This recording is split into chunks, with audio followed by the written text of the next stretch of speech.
Abra a tua Bíblia na carta de Paulo aos Colossenses, Colossenses 3. A exposição será do versículo 1 ao 17, mas vamos fazer a leitura apenas do 1 ao 4, e você vai manter a sua Bíblia aberta. Colossenses 3, versículo 1 diz assim: Portanto, se fostes ressuscitados juntamente com Cristo, buscai as coisas lá do alto, onde Cristo vive, assentado à direita de Deus. Pensai nas coisas lá do alto, não nas que são aqui da terra, porque morrestes, e a vossa vida está oculta juntamente com Cristo em Deus. Quando Cristo, que é a nossa vida, se manifestar, então vós também sereis manifestados com ele em glória. Vamos falar com Deus. Pai querido, muito obrigado pela leitura da tua santa palavra mais uma vez aqui nessa manhã. Clamamos agora pela iluminação do Espírito Santo para que consigamos entender a tua palavra revelada nas Sagradas Escrituras, a tua vontade revelada a nós, ó Pai. Que todos sejamos exortados, edificados, consolados através da tua palavra aqui nessa manhã. Fale conosco como o Senhor sempre faz, sempre que nos reunimos aqui. Em nome de Jesus, para a glória do teu nome. Amém.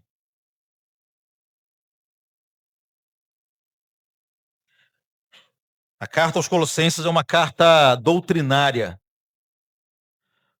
Mas o apóstolo Paulo dedicou essa parte da sua carta para nos dar lições práticas de como um cristão precisa viver a sua vida cristã. Esse era um ponto importante. Por quê? Porque havia já uma heresia abalando a igreja nos primeiros dias de igreja. A igreja sempre foi atacada por hereges, por falsos mestres. Isso não é novidade. Já nos primeiros dias, havia uma heresia se espalhando entre os irmãos que ensinavam, dentre outras coisas, que eram as boas obras que conduziam o cristão a uma boa espiritualidade. Que as boas obras desenvolvia a pessoa e aperfeiçoava o pecador.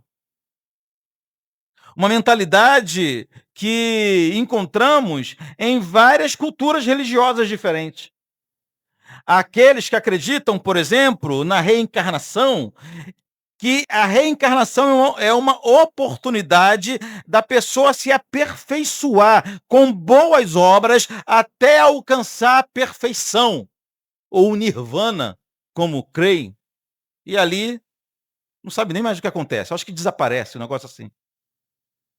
Mas essa mentalidade também estava influenciando muitos irmãos, como influencia até hoje. Até hoje há muitos crentes que acreditam que eles irão se aperfeiçoar diante de Deus, que eles irão adquirir mais intimidade com o Senhor, que eles se tornarão crentes melhores à medida que eles praticarem boas obras, melhores obras. Segundo a palavra de Deus e segundo o evangelho que pregamos, não é assim que acontece. Mas é um fator espiritual. É uma transformação espiritual que vai redundar, que vai resultar em boas obras. Ou seja, primeiro há uma transformação no pecador, então, a partir dessa transformação, como resultado dessa transformação, a pessoa passará a praticar boas obras. Os colossenses estavam achando que era o contrário, que era praticando boas obras que eles seriam transformados. Então, o início da caminhada cristã verdadeira não é uma ação corajosa do homem. Não. Ninguém cresce espiritualmente porque teve muita força de vontade. Ninguém abandona as velhas práticas somente com força de vontade. Preste atenção. Força de vontade não regenera ninguém. Força de vontade não liberta ninguém. Por isso que nesse ponto da carta, Paulo tratou daquele que é o único fator fator que tem o poder suficiente para gerar transformação de vida em qualquer pecador. E não apenas isso, além de gerar transformação de vida, esse é o único fator com poder para aperfeiçoar cada crente, conduzindo-o, levando-o a praticar boas obras. E que fator é esse? Paulo diz que é a união do crente com Jesus. Tudo começa com a união do crente com Jesus. Segundo a palavra de Deus, tudo começa quando o pecador é unido a Cristo. E mais que isso, segundo a palavra de Deus, tudo dependerá dessa união entre o cristão e o pecador, e Jesus. Entre o pecador e Cristo. A palavra de Deus nos revela que não são as boas obras que nos unem a Jesus. É o contrário, é a nossa união com Jesus que resulta em boas obras. Já deu para entender uma lição hoje aqui? Já percebeu uma grande lição? A grande diferença do cristianismo bíblico. Vamos ao texto? Logo no início do texto de hoje, Paulo tratou exclusivamente dessa união, da união de Cristo com o crente. Segundo o apóstolo, tudo na vida do cristão dependerá dessa união. Em primeiro lugar, o que os colossenses precisavam verificar era se de fato, ó, outra lição para você hoje aqui, era se de fato eles estavam unidos a Jesus. Versículo 1 do capítulo 3. Portanto, se fostes ressuscitados juntamente com Cristo, buscai as coisas lá do alto. É o autoexame. É cada um olhar para si e verificar se de fato está unido a Jesus ou se tem vivido uma vida de aparência. Somente nesses 4 versículos que lemos inicialmente, Paulo afirma que o crente está ligado a Cristo pelo menos de 4 formas diferentes, ou em 4 momentos diferentes. Somente nesses primeiros versículos do texto, nós já observamos que a nossa ligação com Jesus, que a união do crente com Jesus é percebida, é visível em 4 momentos diferentes da história. Eu vou ler de novo o versículo de 1 a 4. Portanto, se foste ressuscitado juntamente com Cristo, buscai as coisas lá do alto, onde Cristo vive, assentado à direita de Deus. Pensai nas coisas lá do alto, não das que são aqui da terra, porque morrestes, e a vossa vida está oculta juntamente com Cristo em Deus. Quando Cristo, que é a nossa vida, se manifestar, então vós também sereis manifestados com ele em glória. Vamos ver de que maneiras ou como nós somos unidos a Jesus? Em primeiro lugar, o crente está ligado a Cristo em sua morte, é o que o texto diz. Em segundo lugar, o crente está ligado a Cristo em sua ressurreição. Em terceiro lugar, o crente está ligado a Cristo em sua posição diante de Deus. E, por fim, o crente está ligado a Cristo em sua manifestação no fim de todas as coisas. Tudo isso está escrito aqui do versículo 1 ao versículo 4. Vamos ver cada uma dessas partes aqui no texto. Quando o apóstolo, no versículo 3, disse que o crente está unido com Cristo em sua morte, não é isso que diz? Porque morreste. Porque morrestes. Ele está falando para crentes. É para lembrar-nos que a cruz de Cristo não era dele. E mais do que isso, é para nos ensinar que Cristo não estava sozinho na cruz. Quem deveria estar literalmente pendurado na maldita cruz eram os colossenses, era eu e você. Mas Jesus aceitou o plano do Pai de morrer a nossa morte. Mas ainda assim, o versículo 3 começa assim: porque morrestes. Paulo está falando para cristãos. O que Paulo está afirmando aqui é que quando Cristo morreu, ouça bem, nunca esqueça disso, todos os seus escolhidos morreram junto com ele. A nossa morte foi firmada também na cruz do Calvário. Ou seja, Jesus não apenas morreu pelos seus filhos, mas os crentes de toda a história também morreram junto com Jesus na cruz do Calvário. Por isso que aos Gálatas, Paulo disse o seguinte: estou crucificado com Cristo. Não vivo mais eu, mas Cristo vive em mim. Por isso, irmãos, que nós chamamos a vida cristã de nova vida, de viver em novidade de vida, porque o velho homem foi cravado na cruz do Calvário junto com Jesus. O apóstolo ainda explicou aqui no versículo 3 que quem já morreu com Jesus não tem mais os olhos fixos aqui nesse mundo, e nem a mente fixa aqui nesse mundo. Para os que foram unidos com Jesus em sua morte, as coisas aqui da terra perdem grande parte do valor. Por isso que ele escreveu na segunda metade do versículo 1 o seguinte: busquem as coisas lá do alto, pensem nas coisas lá do alto. Por quê? Porque vocês já morreram para esse mundo. Vocês foram crucificados com Cristo. Quando Cristo morreu, todos vocês morreram também.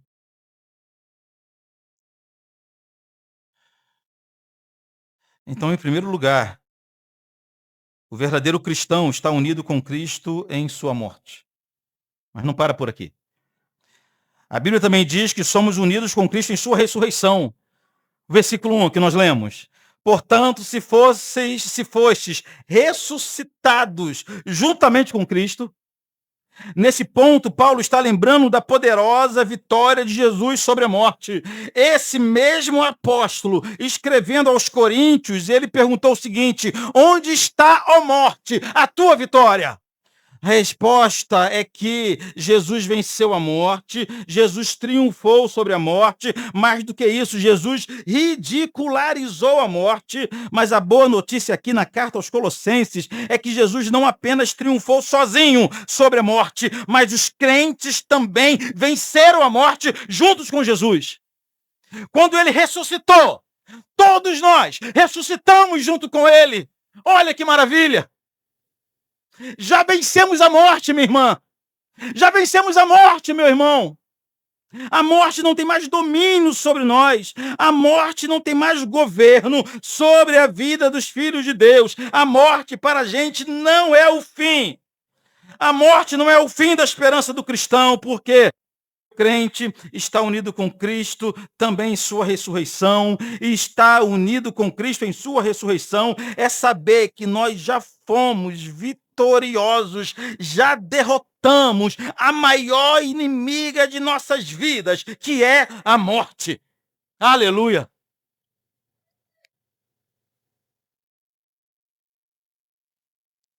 Essa semana eu tive mais um testemunho desse. Um clima de despedida da irmã Magali, de profunda de tristeza, mas de nenhum desespero. Profunda tristeza, mas o Espírito Santo consolando os corações.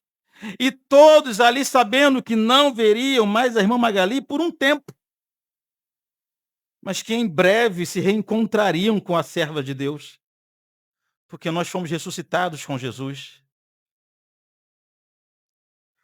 A morte causa em nós lágrimas de saudade, não é verdade?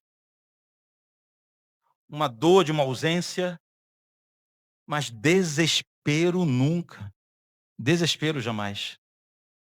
Por quê, pastor? Porque nós fomos ressuscitados, nós já vencemos a morte. Vou ler de novo o versículo 3. Porque morrestes. Perdão. Versículo 1, melhor dizendo. Portanto, se fostes ressuscitados juntamente com Cristo, pensais nas coisas do alto. Mas além de estarmos unidos a Cristo em sua morte, de estarmos unidos a Cristo em sua ressurreição, A Bíblia nos garante também que hoje nós temos uma posição privilegiada. Nós estamos unidos juntamente com Cristo no que a Bíblia chama de ocultos diante de Deus. Nós somos unidos a Cristo em sua posição diante de Deus. E ele afirma isso no versículo 3, quando diz que, porque morrestes e a vossa vida está oculta juntamente com Cristo em Deus. Consegue perceber como são maravilhosas essas palavras? A vida do cristão e a vida de Cristo. A vida do cristão e a vida do Cristo ressuscitado estão juntas, estão unidas, escondidas diante de Deus, guardadas por Deus. Vou ler de novo o versículo 3. Porque morrestes e a vossa vida está oculta juntamente com Cristo em Deus. Irmãos, ter a vida unida a Jesus, oculta em Deus, aponta para um relacionamento verdadeiro, profundo e eterno com Deus Pai, que todo cristão tem, mas só tem por causa de Jesus. Por estar unidos a Cristo. O fato de estarmos unidos a Jesus leva-nos a uma posição diferenciada diante do Pai. Ah, irmãos, que maravilha. Estar unidos com Cristo em nossa posição diante de Deus gera em nós o que a teologia batista chama de certeza da salvação. Sabia disso?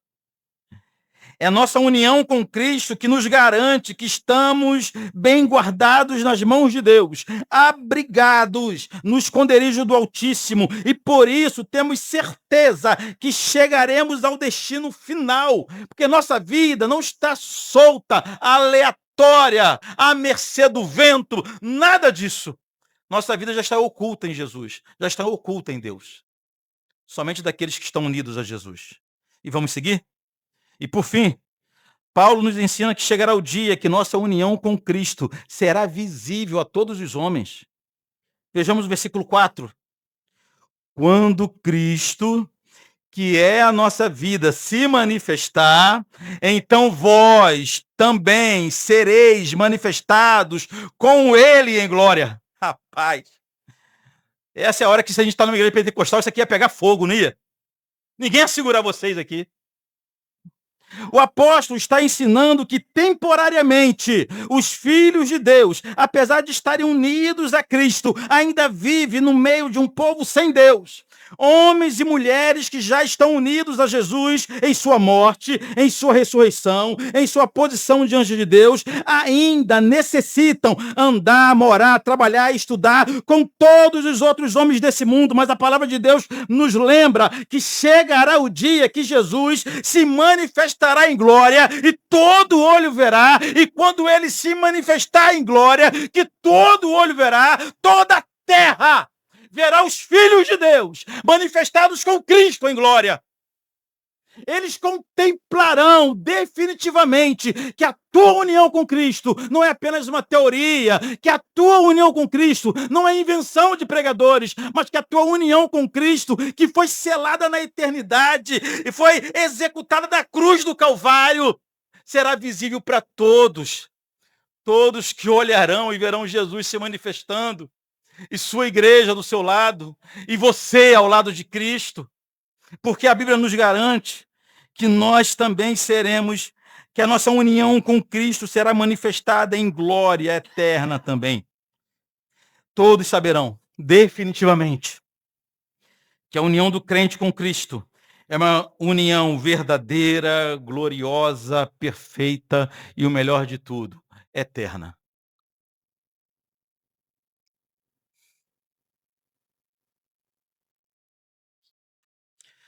Reverendo Hernandes diz o seguinte: o fim do nosso caminho não é a sepultura coberto de lágrimas, mas é o hino triunfal da gloriosa ressurreição. Nossa jornada não terminará com o corpo surrado pela doença, enrugado pelos pesos dos anos, coberto no pó da sepultura, mas receberemos um corpo de glória, semelhante ao de Cristo. É o que a palavra nos garante. A palavra nos garante que quando ele se manifestar em glória, aqueles escolhidos que já estiverem morrido ressurgirão, ressuscitarão e subirão ao encontro de Cristo nos ares, ao passo que aqueles que estiverem vivos se encontrarão também com Cristo nos ares. Todo olho verá isso acontecer. Resumindo essa parte, esse é o fator espiritual que Paulo apresenta em primeiro lugar, ou seja, antes de qualquer coisa, precisamos ter certeza de nossa união com Jesus. Mas tem uma outra parte desse texto. Se esse texto parasse por aqui, correria o risco de você sair daqui meio soberbo, não é verdade? Esse é o tipo de leitura que deixa a gente tentado à soberba, ao orgulho, à vaidade, meio arrogante, se sentindo a última Coca-Cola do deserto, coisa assim. Mas a palavra de Deus segue apresentando agora as consequências da união do crente com Jesus. Aqueles que estão verdadeiramente unidos a Cristo vivem de forma diferente. Olha o que diz o versículo 5. Fazei, pois, morrer a vossa natureza terrena. 2 pontos. Quais são? Prostituição, impureza, paixão lasciva, desejo maligno, avareza, que é a idolatria. Agora, o texto fica meio estreito para a gente. O que Paulo está ensinando aqui é que quem está unido a Jesus, consequentemente, fará morrer sua natureza terrena. Natureza terrena aqui significa o estado natural do homem sem Deus. É o mesmo que natureza caída, natureza pecaminosa, natureza adâmica. É a velha natureza que deve ser derrotada. Isso significa que quem está unido com Cristo, preste atenção, vence seus piores pecados. Nesse ponto, Paulo citou 5 práticas. Obviamente, ele não foi exaustivo. Ele não citou todas as práticas existentes e possíveis na história. Mas ele citou 5 práticas da natureza terrena, da natureza caída, que são deixadas de lado por quem está unido a Jesus. Primeiro, ele se refere de prostituição, impureza e lasciva, correto? Que querem dizer basicamente a mesma coisa, imoralidade sexual. Aqui estão todas as formas de imoralidade sexual, dentre as quais a sensualidade inadequada, a infidelidade conjugal, a vida sexual antes ou fora do casamento, o homossexualismo, a pornografia e tantos outros pecados relacionados à sexualidade que não precisamos citar todos aqui. Paulo aponta esses pecados como exemplos de pessoas que ainda não estão unidas a Jesus.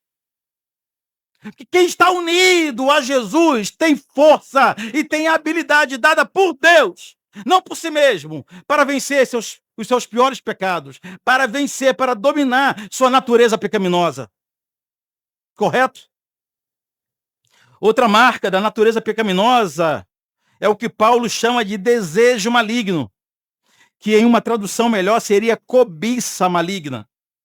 Cobiça maligna, preste atenção, é a disposição de fazer até o que é errado para obter o que se deseja. É quando se quer possuir a qualquer custo o que não lhe pertence. Cobiça maligna. É a cobiça maligna que transforma as pessoas em seres descontentes. É a natureza terrena pecaminosa que impede que pessoas sejam contentes com o que têm, ou como diz Paulo, em toda e qualquer situação. É a cobiça maligna. Quando a gente pensa em cobiça maligna, a gente só pensa naqueles homens poderosos, milionários, que nunca estão satisfeitos com tudo que têm e dia após dia rouba cada dia mais. Sim, isso é uma cobiça maligna. Mas cobiça maligna pode ser manifestada em nossas vidas também, quando nós somos descontentes com aquilo que o Senhor nos deu. Descontentes. Isso não significa que o cristão não possa desejar melhorias em sua vida. mas que esse tipo ou esse desejo por melhorias não pode ser por descontentamento. O cristão não é movido por descontentamento. O que move o cristão é o desejo de glorificar a Deus com sua vida. O cristão é movido por propósitos santos, por objetivos santos e não por descontentamento. A última marca da natureza terrena apontada por Paulo aqui está no versículo 5, é a avareza. Avareza, irmãos, você sabe o que é? Avareza é o amor ao dinheiro. O apego ao dinheiro, que aqui no texto é chamado também de idolatria. Avareza é quando o dinheiro torna-se um Deus, tomando o primeiro lugar na vida do homem. Veja como a palavra de Deus denuncia o amor ao dinheiro como marca distintiva da natureza pecaminosa. Mais uma vez, nós somos levados a pensar que o amor ao dinheiro é manifestado somente naqueles casos dos grandes corruptos, homens cheios de recursos, que nunca se satisfazem com o que têm. É também. Mas o amor ao dinheiro, esse tipo de idolatria, pode ser visualizado em nossas vidas quando a quantidade de recurso define o nosso humor. Quantos de vocês muda de humor depois do dia 10? Sabe o que é isso? É porque o dinheiro governa a tua vida e você tem um ídolo e não percebe isso. Quantos de nós depende do que cai na conta bancária, do dia que cai o recurso, para melhorar o seu humor, seu relacionamento dentro de casa? Idolatria é o nome disso. Tem um Deus governando a tua casa que não é o Senhor. Não precisa ter muito dinheiro para ser idólatra. Você deve ter pensado nisso, pastor, nem tenho dinheiro para idolatrar o dinheiro. Mas não precisa ter para idolatrá-lo. Basta você depositar nele a sua esperança de felicidade.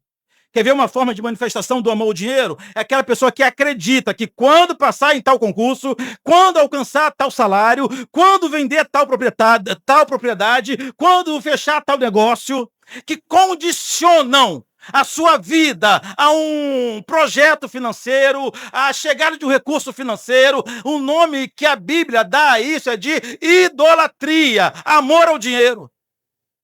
Não, irmãos, nós não dependemos disso.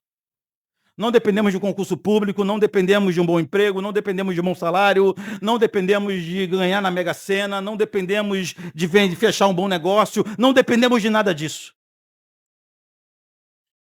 Como o apóstolo Paulo disse, sabemos viver bem em toda e qualquer situação. Sem ser feliz e contente na pobreza e na fartura, na riqueza, na escassez, na enfermidade, na saúde. Paulo deu esse testemunho de que ele estava apto, habilitado pelo Senhor a ser contente, independentemente das circunstâncias. Ele era o mesmo apóstolo Paulo, quando ele era surrado, ele era maltratado, ele era espancado, ou quando ele era reconhecido como cidadão romano e tinha seus direitos garantidos. Ele era o mesmo apóstolo Paulo quando estava em abundância ou quando vivia em escassez. Era o mesmo servo de Deus. Ele explicou que ele aprendeu a viver bem em toda e qualquer situação e no final que ele conclui, posso todas as coisas naquele que me fortalece. Poder todas as coisas naquele que fortalece não significa que você vai adquirir, avançar, conquistar, ser vitorioso em cada situação, não. Poder todas as coisas naquele que nos fortalece é estar habilitado por aquele que nos fortalece a viver qualquer tipo de experiência nessa vida, boas ou ruins. Vamos seguir? O apóstolo ensina que quem está unido a Cristo viverá revestido de uma nova forma de vida, o que o evangelho chama de um novo homem, melhor dizendo, o novo homem. Até esse ponto, irmãos, Paulo ensinou o que não deve ser encontrado na vida de uma pessoa unida a Jesus. Agora ele fornece uma lista de pelo menos 7 marcas que obrigatoriamente deve ser encontrada na vida de quem está unido a Jesus. Em primeiro lugar, quem está unido a Cristo tem emoções santas. Você já quer ir embora agora, né? Pastor, já fiquei reprovado no primeiro ponto. São emoções santas. Pula para o versículo 12. Olha o que diz o versículo 12. Revesti-vos, pois, como eleitos de Deus, santos e amados, de quê? De ternos afetos de misericórdia, de bondade, de humildade, de mansidão e de longanimidade. Olha que maravilha. Como vamos identificar na congregação quem está unido a Jesus? Porque são pessoas que vivem assim, com ternos afetos de misericórdia, com bondade, humildade, mansidão, longanimidade. Nesse ponto, o apóstolo cita 5 formas do crente demonstrar que suas emoções foram transformadas. Não é porque você nasceu assim que você tem que morrer assim. Você pode converter, ou orar, clamar para que o Senhor converta suas emoções. O primeiro ponto emocional destacado é a misericórdia, mas vai muito além disso. Misericórdia é nós abrirmos mão do nosso direito. Isso é misericórdia. Você tem o direito de ferir, mas você escolhe não ferir. Você tem o direito de falar, mas você escolhe não falar. Você tem o direito de levar juízo, mas você escolhe não levar juízo. O nome disso é misericórdia. Característica dos servos de Deus. Emoções convertidas são marcas distintivas de um verdadeiro cristão. Mansidão. Pastor, eu não consigo ser manso. Ore o Senhor para Ele te conduzir em situações da mais completa humilhação, para você aprender a ser manso e humilde. E eu oro que o Senhor te conduza a essa situação. Bondade, longanimidade, aquela pessoa que a paciência nunca acaba. Que sabe falar com delicadeza com todos, independente da situação. Que não fala de forma ríspida com um único irmão. Porque sabe que cada irmão é superior a si mesmo, a ele, melhor dizendo. Seguindo, quem está unido com Jesus tem paciência, que perdoa e suporta. Versículo 13. Suportai-vos uns aos outros, perdoai-vos mutuamente, caso alguém tenha motivo de queixa contra ontem ou contra outro, assim como o Senhor vos perdoou, assim também perdoai vós. O verbo suportar e o verbo perdoar são ordens aqui bíblicas. Suportar, obviamente, a ideia não é apenas de ser paciente, de tolerar, não é isso que a Bíblia ensina. Mas suportar aqui tem o sentido de servir de suporte, servir de base, servir de apoio, mais do que isso, sustentar uns aos outros. É ordem bíblica.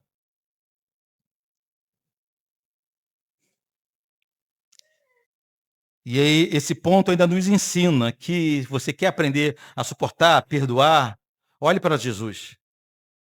No final do versículo 13 diz assim: assim como ele vos perdoou, assim também perdoai vós.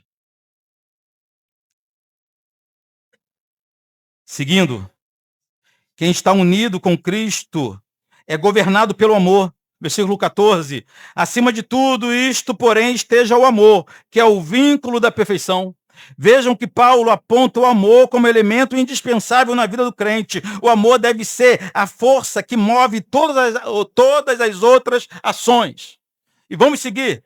Quem está unido com Cristo tem a paz de Jesus. Versículo 15, primeira parte somente. Seja a paz de Cristo o árbitro em vossos corações, a qual também foste chamado em um só corpo. Nesse ponto, Paulo ensina que o que deve dirigir o coração do crente, ou o que deve decidir as coisas no coração do crente, não são suas emoções, nem devem ser suas experiências, menos ainda os impulsos, mas somente a paz do Senhor deve ser o arbítrio, o juiz, o julgador de nossas ações.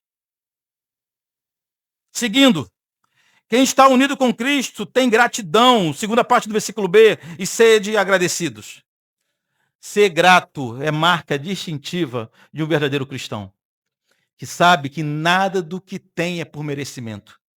Pelo contrário, pelo contrário.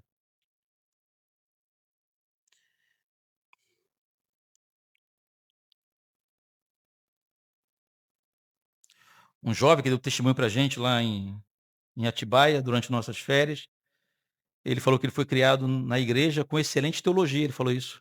Lembra disso? Ele falou assim: "E fui criado com excelente teologia".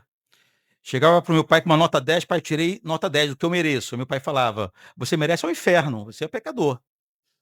Mas parabéns pela nota 10 e é a dura realidade que nós não podemos esquecer. O que você merece? Você merece ao inferno". Olha para o irmão que está ao seu lado e fale para ele: "Você merece o inferno". Mas o Senhor Jesus é gracioso na sua vida. Mas graças a Deus nós não recebemos o que merecemos, por isso devemos desenvolver coração grato. Seguindo, quem está unido com Cristo tem a palavra de Cristo em sua vida. Versículo 16, primeira parte. Habite ricamente em vós a palavra de Cristo.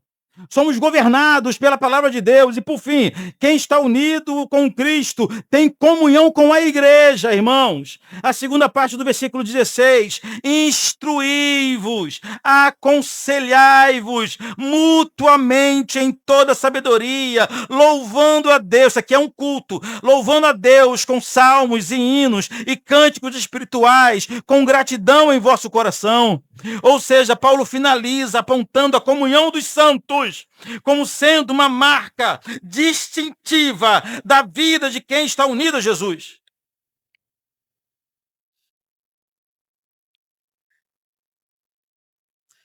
Você pode ter pensado, à medida que eu dei essas 7 marcas, você pensar: "Pastor, então eu estou frito.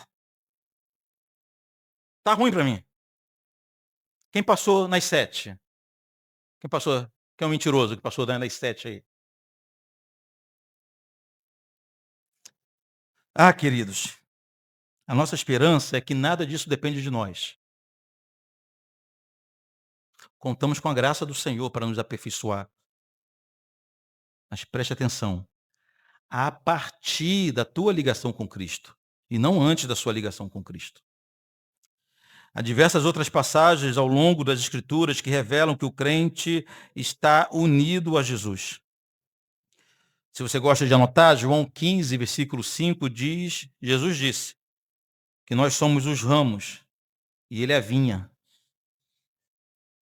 1 Coríntios 6, do 15 ao 19, a Bíblia ensina que Jesus é o cabeça e nós somos o seu corpo.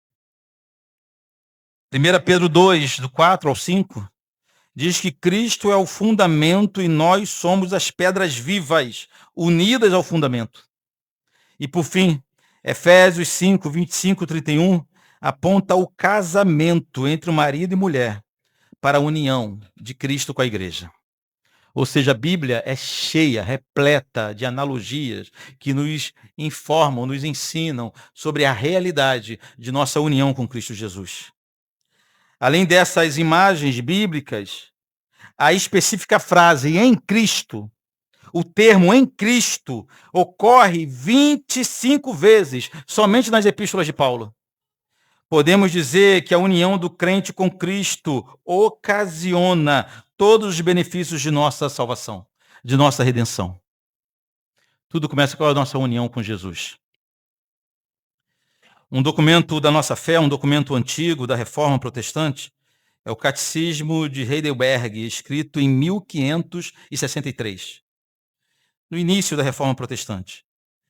Em determinado ponto, ele explica os benefícios da união do crente com Jesus.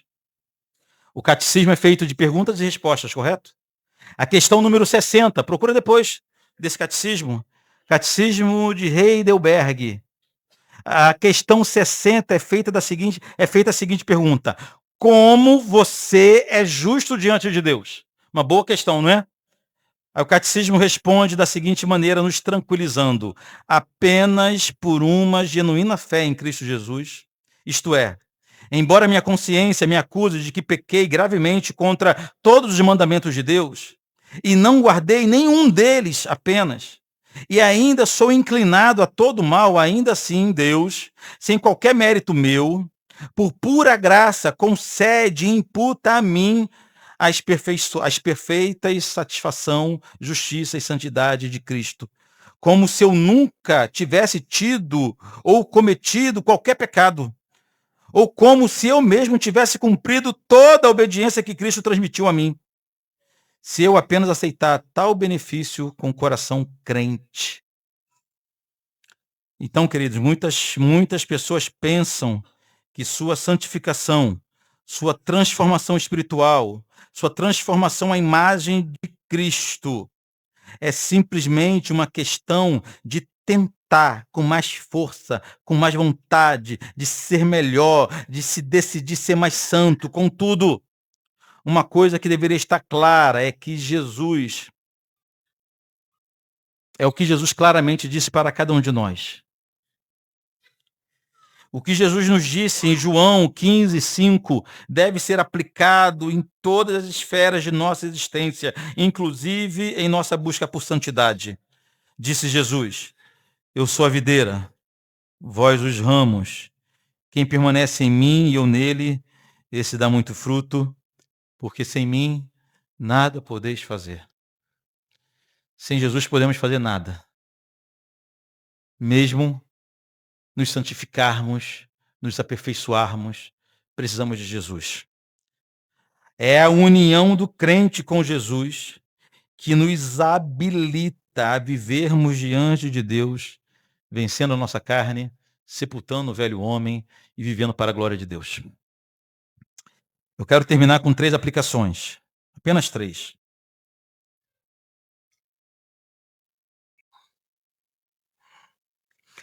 A primeira é que provavelmente você tem perdido sua luta contra o pecado porque você está lutando de forma errada. Ao invés de lutar contra o pecado, por que você não luta para se aproximar cada dia mais de Jesus? Será tua união com Jesus que te dará condições de vencer as grandes lutas pessoais. Quanto mais unido ao Senhor, mais morrerá a tua natureza pecaminosa. Não tem para onde correr. Você tem lutado errado. Passe a lutar da forma correta. Em segundo lugar, a forma de vida cristã com emoções santas. Humildade, misericórdia, paz de Cristo, comunhão santa, etc. Não surgirá naturalmente na tua vida. É necessário também luta diária para desenvolver essas características, mas, repito, mais uma vez, somente quem está unido a Jesus é habilitado a essa luta. Você está lutando errado também. Você está lutando errado. Você está lendo livros sobre temperamento. Você está procurando recursos no lugar errado. Enquanto, na verdade, você deve lutar para se aproximar de Jesus. Quanto mais perto de Cristo, mais suas emoções serão convertidas, mais suas reações serão convertidas. Aproxime-se de Cristo cada dia mais. E, por fim, a grande questão que deve surgir em tua mente agora é: como, na prática, posso ter certeza que estou unido a Cristo? Como?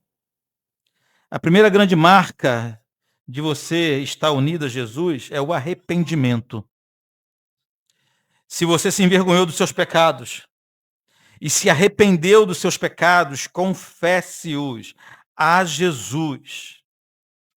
Isso é sinal que você está unido a Cristo, em sua morte, em sua ressurreição, em sua posição diante de Deus e, por fim, você estará unido a Jesus em sua manifestação no último dia.